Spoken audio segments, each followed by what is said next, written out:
Joe talks about Joe. And now, your host, Joe Slepsky. Hello again, everybody, and welcome back to Joe on Joe. It's me, your host, Joe Slepsky, and we are back this week for another Joe on Joe Illustrated, where we're diving into the G.I. Joe Real American Hero magazine, this time from spring of 1987. Welcome, all you new listeners. This is the podcast where I've covered every episode of the G.I. Joe Real American Hero cartoon. We did the DIC. We covered Extreme. And, and I worked my way through all of the Real American Hero comic books from Marvel. Now we're working our way through some of the printed ephemera from the era. In this case, the magazine. I've gotten about halfway through the how to draw G.I. Joe stuff, which I'm going to be revisiting shortly. And, we covered half of the G.I. Joe 3D. So I kind of bounce around a little bit every once in a while. So if you're new to the show, check out the archives. Go to, they shouldn't mostly be on your podcast feed, or you can always go to patreon.com/JoeandJoePod, and there's a full history of the archives there. You sign up there and help support the show. Be a member. Appreciate that. If you're online and you just want to say hello, you can reach me at JoeandJoePod at Facebook, Twitter, and Instagram, or send me an email to joeandjoepod@gmail.com. Like listener Theron did. Theron, thank you so much for that lovely letter. I really appreciate it. Rebecca appreciated Toilet Teal herself. I read it to her and she thought it was awesome. So, and I know you're listening in arrears, so I'll send you a reply too. But if you do hear this in like 2 years, when you finally get caught up to all the episodes we've done, you're going to love it. I was counting. I think I'm close to 400. I know I'm close to 400. I think I've gone over 400. I think I lost count at some point, but it's a lot of podcasting for, So the whole journey's been a lot of fun, and it wouldn't be worth it without you guys. It wouldn't be possible without you guys. So I appreciate all of you listeners. This also wouldn't be possible without our great sponsors, the Movies and a Meal podcast. They're talking movies, they're talking meals, and they've got great coverage of pretty much everything that's happening, and pop culture and things like that. What did we see? Last week we talked to Alien Romulus. I didn't get to the movies this week. I didn't see anything this weekend. I wanted to go see The Crow, but not because I wanted to see The Crow. I wanted to see the mess. I don't want to prejudge it, but I love the original Crow. I know a lot of you guys are my age. Man, that first Crow movie was amazing. Brandon Lee and his tragic death and just the soundtrack. And I saw that movie. I was like, I think we saw that movie 4 or 5 times in the theater. So much. Love this. Burned that soundtrack. Burned a hole through the CD is what they like to say. So I'm an old school Crowhead. So I'm very nervous about this new one. I'll probably will go see it, but it didn't look like it did very well. And I'm sure our friends over at the Movies in a Meal podcast will check that out. So they'll give you their opinion as well. And then G.I. Joe stuff this week. What did I do? Oh, I got a great purchase from the 3D Joe's eBay auctions that they've been doing. I ended up snagging the Tomax and Zaymot card back in mint condition. I'm very excited about that. Been doing the show for 8 years. And you remember things you forget, your things, you don't, whatever. And I had for the longest time completely forgotten how cool the card back was for Tomax and Zaymot. And I'm the one, if you guys can picture it, you know what I'm talking about. If you can't, it's because they were twins. It had the reflective mirrored background, and it was kind of like a half open box, and it had these beveled mirrors on it. So it was like they were looking in the, mirror image of each other.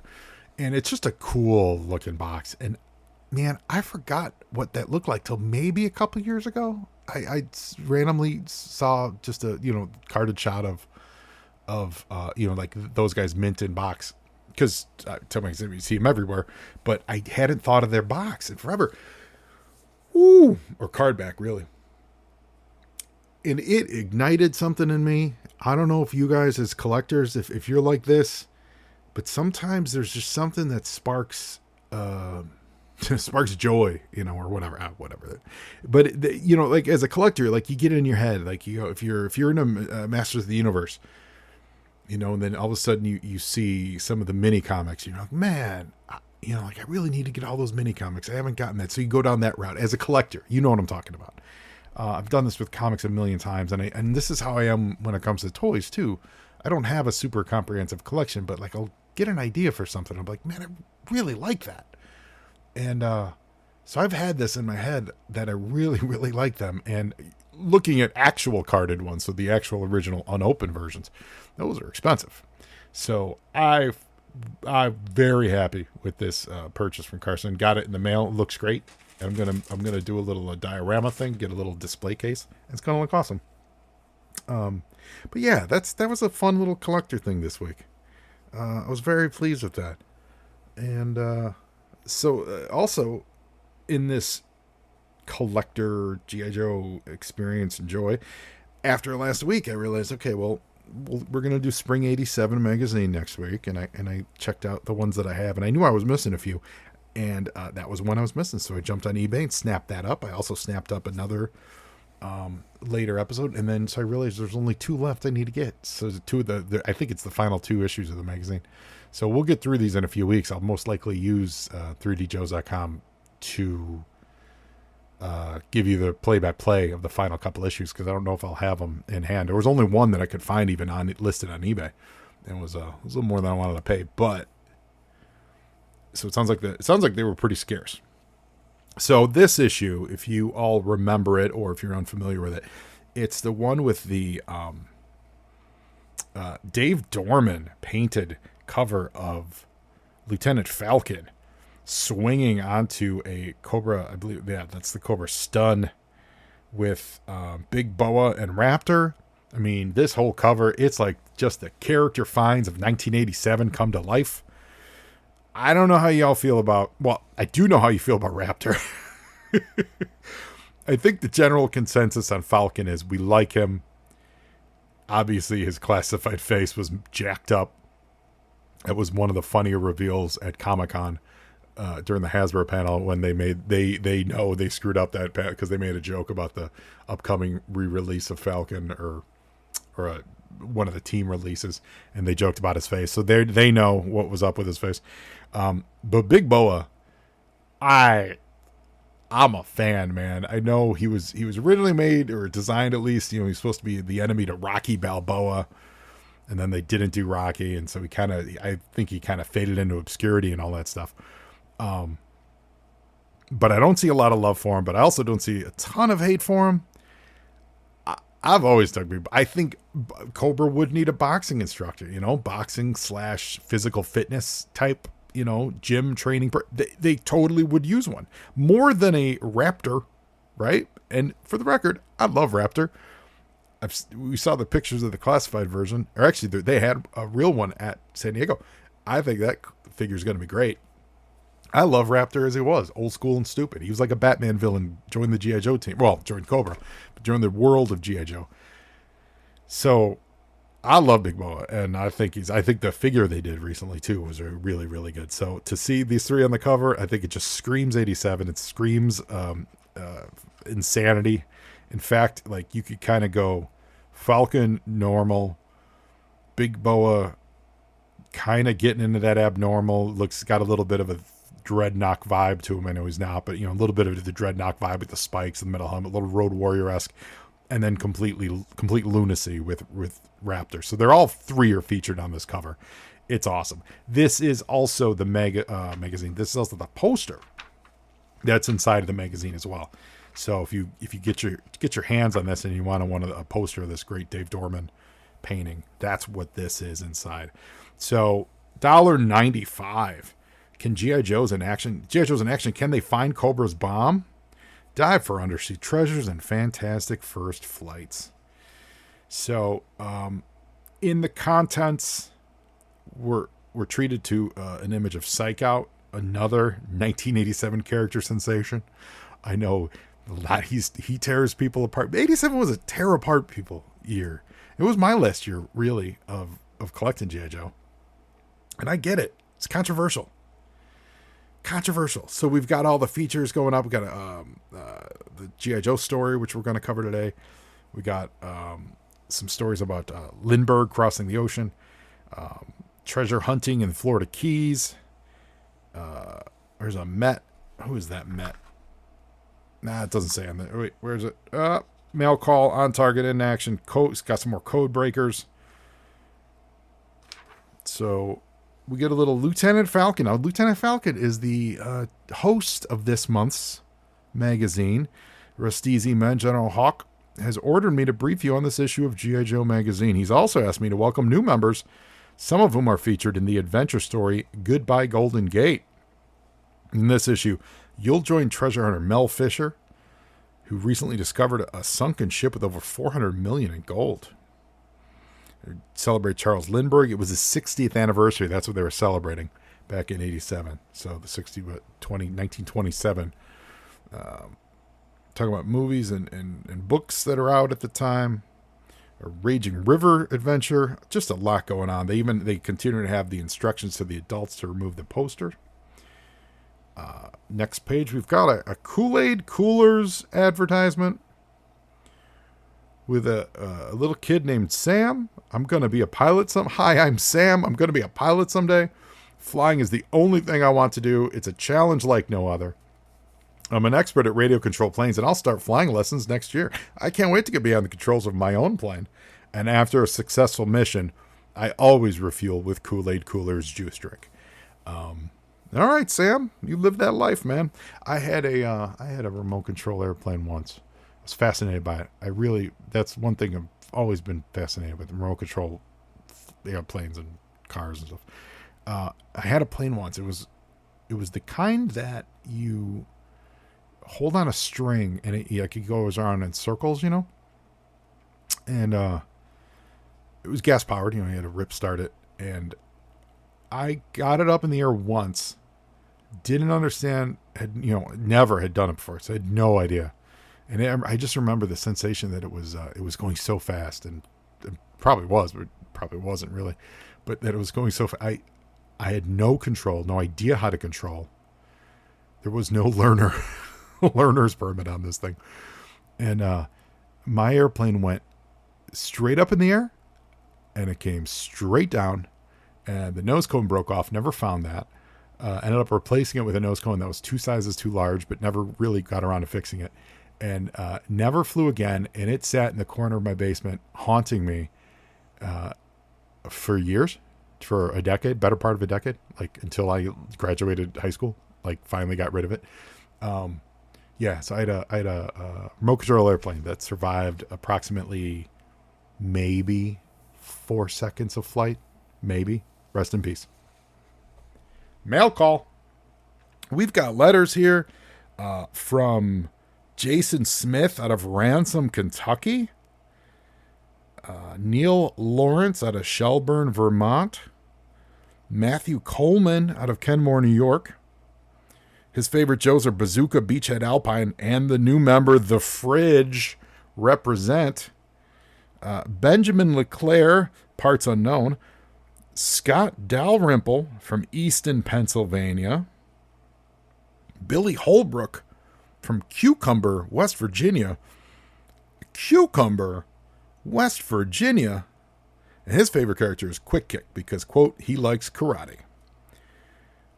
And we've also got a pretty decent little drawing of a G.I. Joe Viper. Now, he obviously took it from the last issue's first cover by Chris Floudiatis. Wow, that's a name. Floudiatis. Floudiiotis.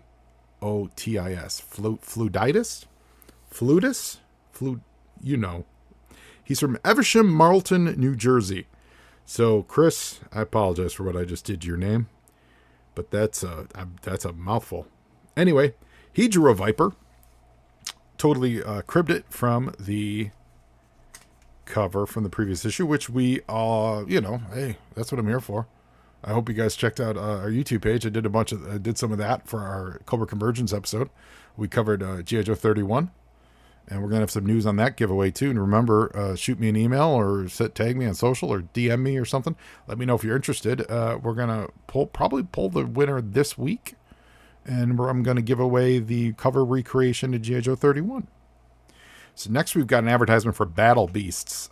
I believe people have a lot of love for these dudes. They're pretty cool. They're very small. I'd never had any of them, but they, right. This is Rochambeau, but with toys. That's right. Right. That's kind of fun. So you never know what beast has what badge until you get it home. So you would buy these creatures and then their badge would be different. What I don't know about these is if, like, for example, this rhino, he's got a fire. Did all the rhinos have fire, or were there rhinos with fire? Were there rhinos with water, or were there rhinos with wood? Either way, that seems like a really fun gag. So Battle Beasts represent.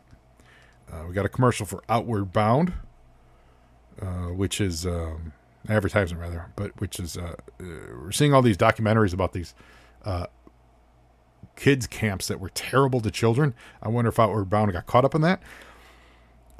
Now we're on target. Next page, we got a profile on Mike Schmidt of the Phillies. True story.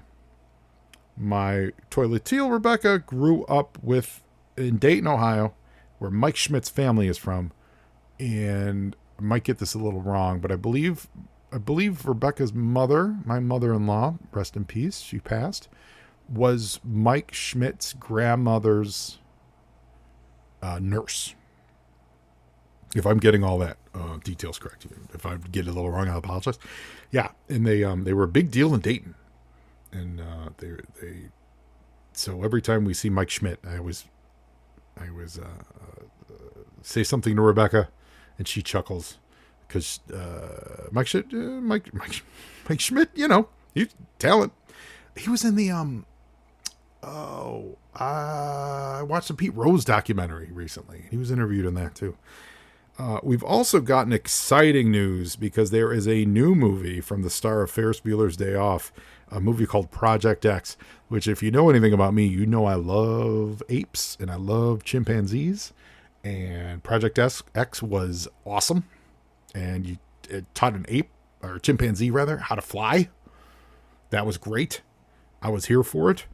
I love that movie. We also got promo for Batteries Not Included. They talk about Harry and the Hendersons. And, some after-school special, ABC specials. The next page, we talk about some reading thing. I like this. They want you to read. There's a book called The Freedom Force. It's a thrilling story of a group of teenagers who try to save the U.S. from alien invasion. That's fun. The Outside Shot. A kid trying to make it in big-time basketball. It includes some great hoops action. On the printed page, The Titanic, Lost and Found. The true story of the sinking of the unsinkable ship and how it was found with the help of high-tech robots and sea-searching sonar. I wonder if James Cameron read this and got inspired. And then it asks a question. Americans, have you ever ridden a camel? Of the people who said they had done something adventurous, 18% had gone on an African safari, 5% had flown a hang glider, and only 2% of Americans had ridden a camel. I've ridden a camel. I'm fairly positive that's the case. If my brain's not breaking, at a Ringling Brothers circus. Yeah, fairly positive I rode a camel at a circus once. I definitely know I rode an elephant, but I think there was a camel involved too. And I remember the elephant because that's straight out of Temple of Doom, and that's right up my alley. We also get an advertisement for the G.I. Joe magazine, 4 big issues for only $6.97. It's like $1 whatever savings. Not bad, everybody. This is neat. Their On Target section is all about Tony Hawk. So Tony Hawk from 40 years ago? Close to 35 years ago? And he's still out there in the mainstream, except now he's selling old people supplements. But back in the day, this was Tony Hawk's time. At the moment, he was 3-time national champion Tony Hawk. He was performing a McTwist. That was his big move, if you guys remember that.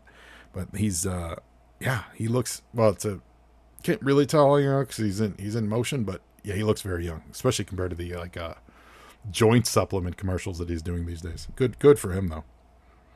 We've also got a story here about Chinese Little Leaguers who visited the United States. Last September, a team of Chinese Little Leaguers from the People's Republic visited the U.S. for the first time. Baseball is very popular in Asia, but these boys weren't familiar with some of the other American traditions. Hold on to your hats, everyone. They'd never eaten a hot dog. What? However, they played baseball very well. In a tournament of 7 cities, they defeated several American Little League. I'll kick them out. The Americans and Chinese boys got along very well, which should give certain politicians a hint about international friendship. G.I. Joe, 1987 Spring Magazine, throwing shade at Washington. I feel like the jugglers, they're looking right at you. Up next, we've got an ad for the Sales Leadership Club. You may not remember the name, but you know these ads. It's the prizes for cash. This is where if you got certain sales, you sold items, you would win some kind of janky something or other. You know these ads. It's in this case, it's a blue background, but it's got all these little comic book cartoon drawings of all these products that you could win or you could trade for. We'll send you a free sales album displaying quality all-occasion cards, notes, gift wrap, stationery, address books, recipe books. So you would sell those recipe books and wrapping paper and all that stuff to your families, and every item that you sold was counted. So you could trade those for, let's see, you could get a sewing machine. If you sold 39 items, you can get your own sewing machine. If you sold 69 items, you could get an RCA 12-inch TV. If you sold only 14 items, you can get speaking of chimps, Roscoe Chimpanzee Puppet. You could get a basketball for only 10 items, a nylon sports bag for only 8. You could get an AM, FM, technically not a Walkman, I guess, but a headset radio for only 15 items. Did anyone within earshot here, did anyone ever do these?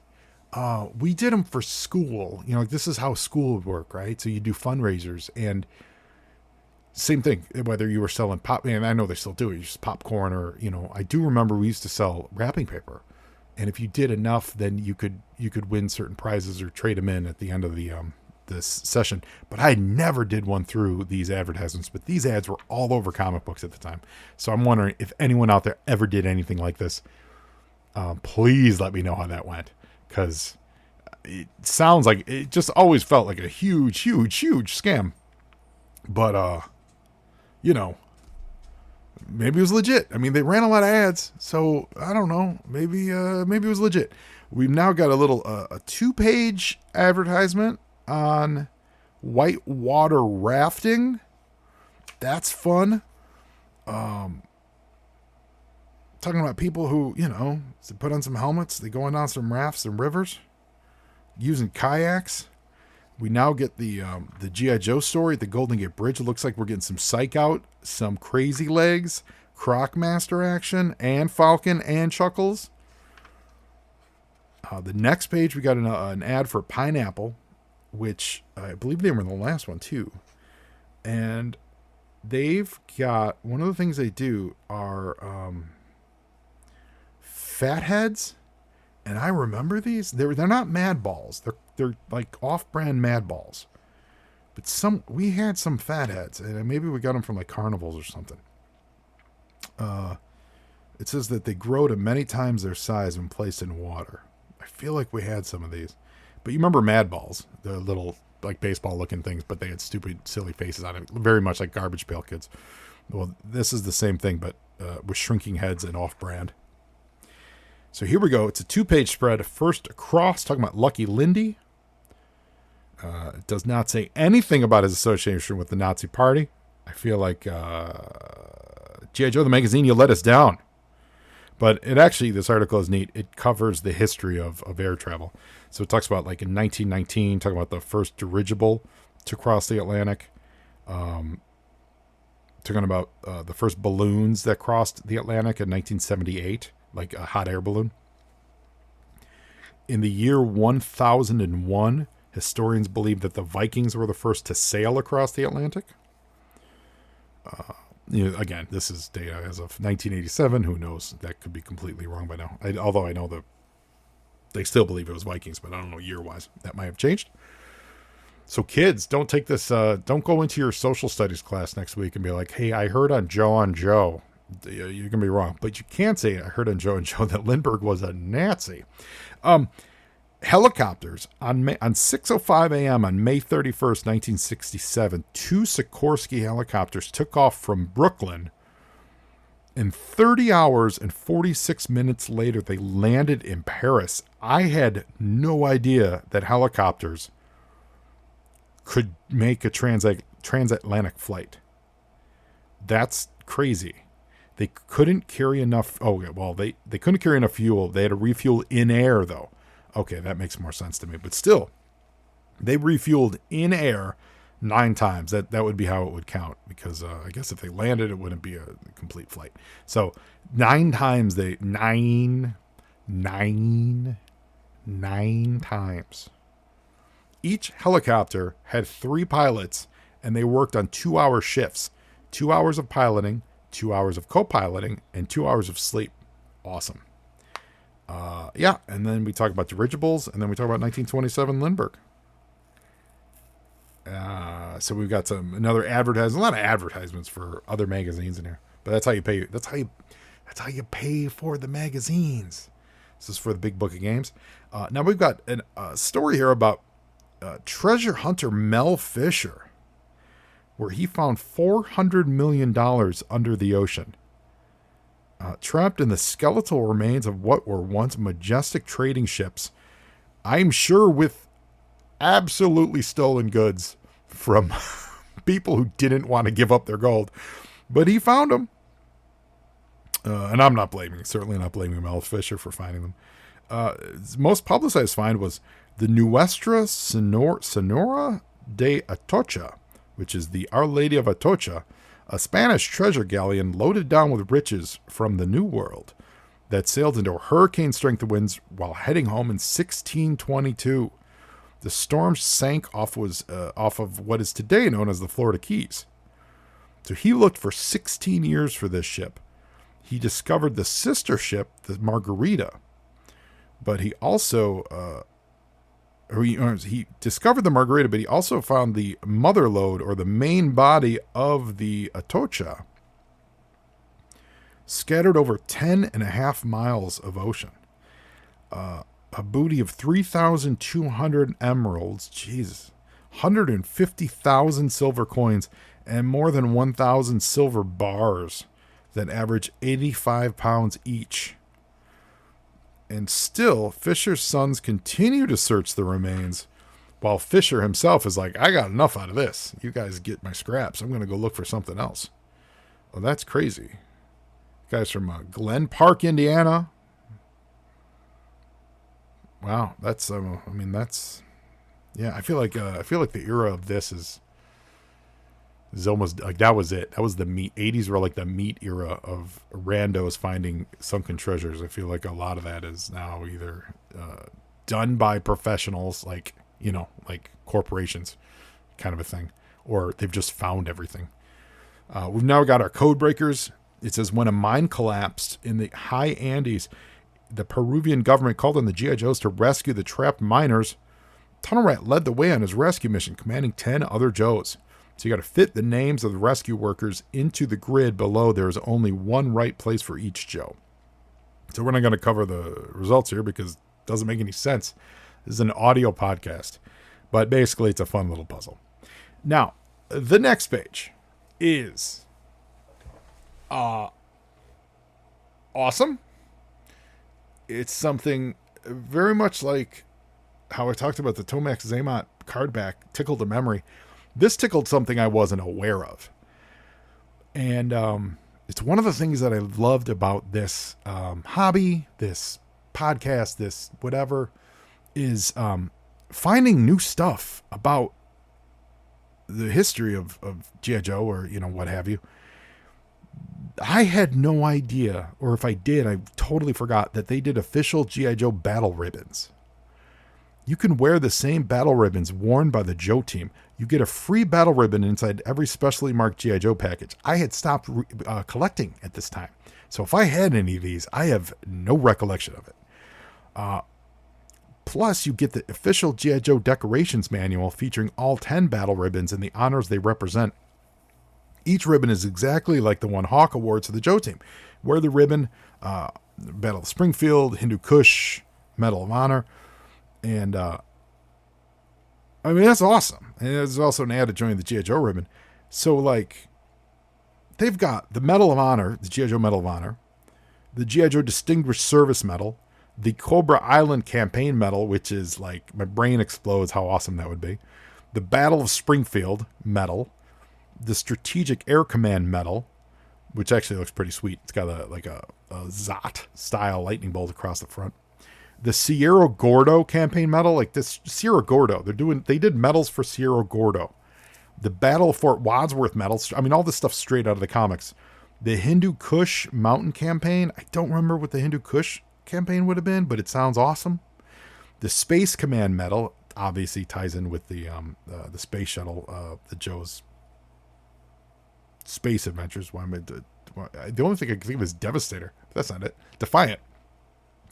And the Gulf of Mexico Cobra Island conflict medal, that's the one that captured my imagination. Because what better adventure in the comics than the Cobra Island, right? The raising of Cobra Island. You can get medals for this stuff. That's awesome. I went on eBay. $30 a piece these are going for. 30 to 40, depends. But minimums I saw were 30. I gotta tell you, just like the file card, my brain was triggered.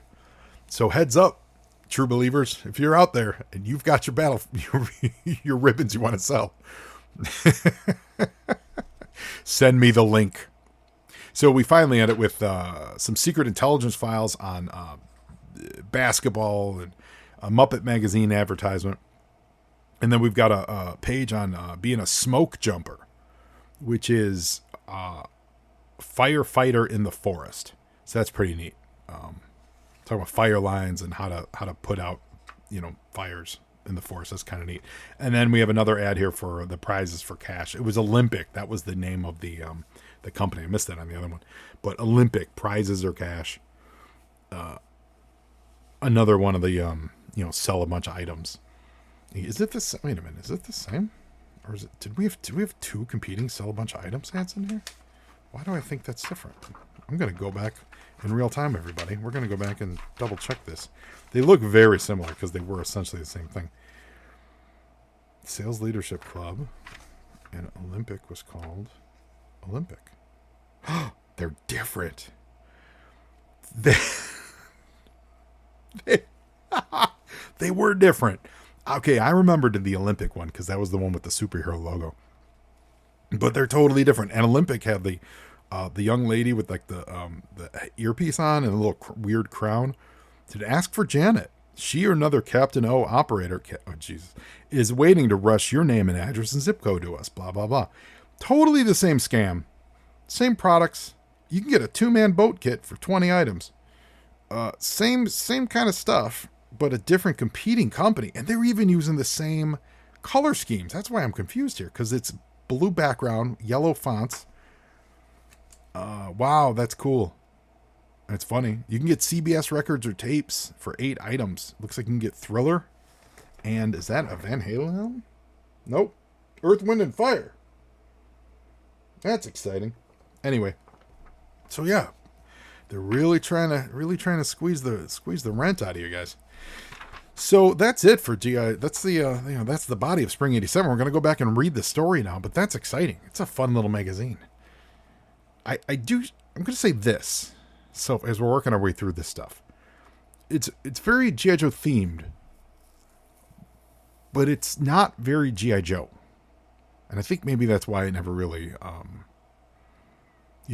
stuck the landing. But that's what these magazines were at the time. This was a total cookie cutter of, what's the one, the Goofus and Gallant, the one that was always in your doctor's office. Highlights, Very much like that. So I think it works. I would say it maybe these might have had a little longer legs if there was just more G.I. Joe content in it, you know? Like, how about an article here you go. An article every issue with one of the G.I. Joe creators. That kind of breaks the kayfabe of it being an article or a magazine published by G.I. Joe, which is also neat, and I recognize that. But that might have been cool. That might have been inspired more people to kind of get behind it. But who knows? Maybe it was super massive successful and they just stopped printing. Anyway, Goodbye Golden Gate, and this is again by the Stein writing team, the H.L. Stein writing team, Megan Stein and H.W.M. William Stein. So the Goosebumps crew. Goodbye Golden Gate. The Joes fight the clock to find a Cobra bomb. Everything looked normal. Thousands of people were driving over San Francisco's famous Golden Gate Bridge. It was just like any other Friday afternoon rush hour. Some people were in their homes in Marin County. I'm laughing because we were up there recently and I just kept calling it Marin County. Marin? It's Marin. And I kept calling it wrong. And every time I did, Toilet Teal would laugh at me. And she would call me a Midwesterner. And I would say, shh, I don't know. Anyway, others were coming into the city for an evening of cable cars, seafood, and sourdough bread. Not one of the commuters even suspected that he or she might be headed for a date with disaster in the watery depths of the ocean beneath the Golden Gate Bridge. I assume every time I'm crossing the Golden Gate Bridge, I got to assume someone's going to attack it, whether it's Magneto, in this case Cobra, the people from The Rock. Someone's going to attack the Golden Gate Bridge. Everything looked so normal, unless you look closely. For instance, the man in the toll booth at the southern end of the bridge looked like a toll guard, but he was really Green Beret and G.I. Joe mission leader, Lieutenant Falcon, in disguise. At the north end of the bridge, Roadblock and Psych Out were disguised as tourists. They seemed to be enjoying the view from a scenic overlook. Overhead, in a radio station's traffic helicopter, was a G.I. Joe assault trooper codenamed Crazy Legs. Under the bridge, there was an old, quote-unquote, old man in a fishing boat who was really Wetsuit. And the guy climbing the girders of the bridge in overalls looked just like another workman checking for rust, but really was fast draw. And he was checking for something much more damaging. ... A bomb. Why does Cobra want to blow up the Golden Gate Bridge, Wetsuit asked by radio from his fishing boat. He had been the last to arrive, and he wasn't completely briefed on this mission. I like that explanation of why does one member of your team have no idea what they're doing there? For the same reason other men climb mountains, Roadblock answered, speaking into the miniature transmitter in his tourist binoculars. Because it's there. Lieutenant Falcon snarled into his radio in the toll booth. Keep your eyes open, Wetsuit, or this mission will blow up in your face, he said. And Wetsuit knew it was true. The worst part of a mission like this was that no one knew where the Cobra attack would come from. Falcon's face grew tighter as a black station wagon pulled up to his toll booth. The handsome young driver with wavy blonde hair handed Falcon a rolled-up $20 bill. Keep the change and have a nice day, the smiling driver said. Falcon quickly spoke into his radio. Cease random surveillance. What's up? Crazy Legs asked from his helicopter. Chuckles just drove through my toll booth, Falcon said. You know that guy's been deep undercover in Cobra so long, he probably qualifies for their retirement pension, Fast Raw said. Get to the point, Falcon, Roadblock radioed. Did he wrap Cobra's plans in a $20 bill, or didn't he? The whole team anxiously awaited the message. Falcon unrolled a slip of paper folded into the $20 bill. Then he read the message from the Joe's undercover agent into his radio. During rush hour today, Cobra will drive a car loaded with explosives onto the bridge. The plan? To abandon that car and detonate the explosives by remote control. They couldn't try to blow the bridge at midnight. They had to wait till it was filled with innocent commuters, Crazy Legs said angrily. These reptiles are worse than teeth scum. That's like Mindbender. It's a Mindbender line. It doesn't matter when they try to do it, Roadblock said. We're always open for business to stop them. But which car? Wetsuit said from below the bridge. Chuckles didn't tell us what kind of car. Gentlemen, that's all we're going to get, Falcon said. I suggest we keep our mouths shut and our eyes open. The radios fell silent as the traffic grew thicker, and Leon grew larger. Back and forth across the bridge, and the Joe team watched. It's 17:30 hours. Do you know where your snakes are? Psych-Out said into the radio transmitter hidden in the Instamatic camera around his neck. Something's crawling under the bridge, and it looks like cobras to me, Fastraw said from his vantage point above.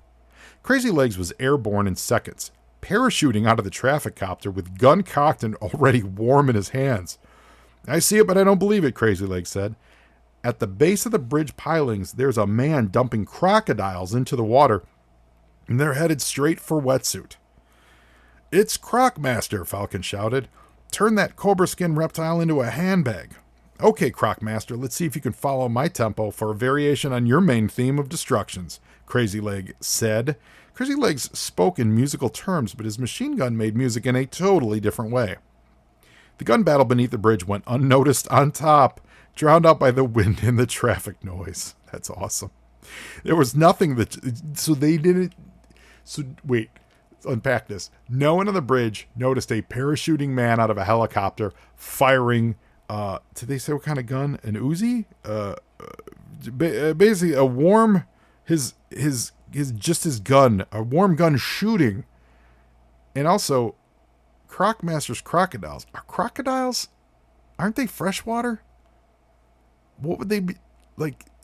Can they rocket in salt water? Because isn't the bay, that's the ocean? Anyway, these are the things I talk about. Anyway, we're approaching a tow truck parked near. Let's see. Wait. Oh, there was nothing the Joe team could do but wait anxiously for Crazy Legs or Wetsuit to report back, while they stayed put, scanning everything on four wheels that try to cross the bridge. We're approaching a tow truck parked near the north entrance to the bridge, Roadblock and Psych-Out reported. But the tow truck checked out.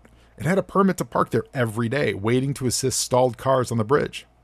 Cobra's got to come from the north, Psych-Out said, since there are no toll booths up there. They won't risk coming through the toll booth on your end, Falcon. Affirmative, Falcon said, so keep your eyes open. Hold it, we've got something, Fastraw interrupted from above. White Mercedes with California plates on the back heading south. It's locked up in the traffic at the toll plaza and someone's getting out. Let's hit it, Falcon shouted, giving the signal to stop all northbound traffic, while Roadblock and Psych-Out stopped all the southbound cars. Suddenly, the driver of the Mercedes ran from his car to the side of the bridge. He was a tall man, covered in feathers and wearing a hideous falcon mask over his head. It was the Cobra Falconer Raptor. He spread his winged arms and leapt from the bridge. We've got the pigeon in sight, Crazy Legs announced. You guys get that car while Wetsuit and I pluck his feathers. The two Joe buddies fired from the base of the bridge and from the water, but Raptor evaded them and floated down into a waiting jet-powered boat which took off into the bay. I feel like we didn't follow up with the gunplay with the crocodiles. Like, what happened there? Meanwhile, the rest of the Joe team converged on the abandoned Mercedes. From above, Fastraw fired special foaming missiles from his body launcher. He was trying to cover the car with foam that would smother the explosion. The others rushed to the car, running between and sometimes over the tops of the other commuters nearby. No tolls, just move them through, Falcon shouted over a bullhorn, ordering motorists to drive out of the way. But in the panic, people were simply leaving their cars and running in every direction. It could blow any second, Roadblock shouted. Psych-Out took one look at the Mercedes and started running the other way, back to the north entrance of the bridge. Are you crazy, soldier? Falcon shouted. Get back here. Well, Psych-Out ran like a lunatic Carl Lewis. When he reached the north end of the bridge, which is quite far, ladies and gentlemen, he leaped into the empty tow truck, which was still parked near the entrance. He revved the engine, floored the gas pedal, and turned the truck around. The truck jolted toward the guardrail of the scenic overlook just before it zoomed over the edge. On its plunge toward the water, Psych-Out bailed out onto the pavement. Halfway down in midair, the tow truck exploded. When the Joe team reached Psych-Out, he was wearing a few new decorations, some cuts and scrapes from bouncing out of the time bomb truck. Well, how did you know it was the truck? Wetsuit asked Psych-Out. Well, simple, Fastraw answered. He must have psyched out the Cobra mentality. Psych-Out smiled. Well, to tell you the truth, guys, I didn't use psychology at all, he said. I did what Lieutenant Falcon said. I kept my eyes open. In California, cars have to have 2 license plates, Psych-Out said. I noticed that the tow truck had only 1.